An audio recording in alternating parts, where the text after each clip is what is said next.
Hi, this is James Melendez, James the Wine Guy, here to talk about the word E. E is for not esoterica, but for everybody.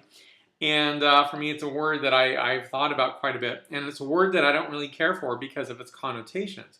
If you look up the root word esoteric, it means one of the following or several of the following. It's understood or meant by a few select people who have special knowledge or interest. Belonging to a select few is the number two. Number three would be a private, secret, or confidential. So when you look at it that way, it is something that is really I don't think has the most positive view of wines that are lesser known, wines that might be rare. But for me, I think that's the calling point of rare or even lesser known wines. Here we have some examples here. So we have a Lagrein.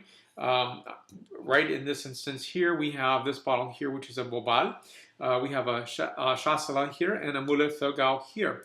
So, someone might say, oh, those aren't rare, or those aren't esoteric, but to someone else, it might be a lesser known wine. Getting away from the word esoterica is to say, and I think it was probably meant in a good way, which was maybe it's for those, these are so selected in terms of what people are going to, pick up a glass and enjoy. But I think really we're in a time of not just the best wines being produced and more wines from all regions being distributed around the planet. We're also having, people being more wine adventurous and trying, you've had your Chardonnay, you've had your Sauvignon Blanc, your Cabernet Sauvignon, and your Merlot.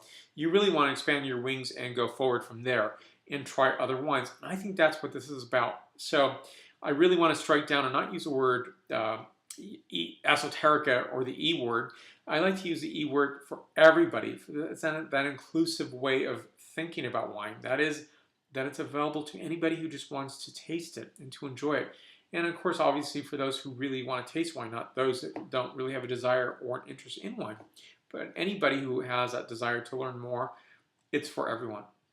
So I'll probably do more videos on that because I think it's really important to call out. It's really important to say, I think it's not the best word to utilize. And even the word unusual, I would try to get away from because I think that into itself could be a negative connotation, which is when I look at people who are producing these wines and other wines as well, and I think to myself, there are people behind this that are producing these wines, and a lot of them are producing it not because it's quote unquote of a marketing reason.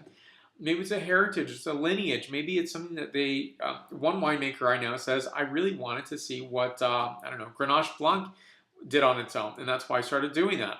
It may not be considered unusual or rare, or the esoterica category.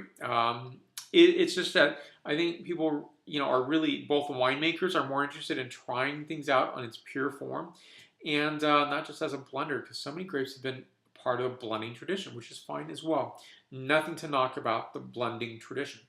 But I think it's just really important to call out that E is for everybody. For more wine reviews, please go to jamesthewineguy.com. Please subscribe to my videos on YouTube, Facebook, Twitter, Vimeo, Google+, and Pinterest. Salut.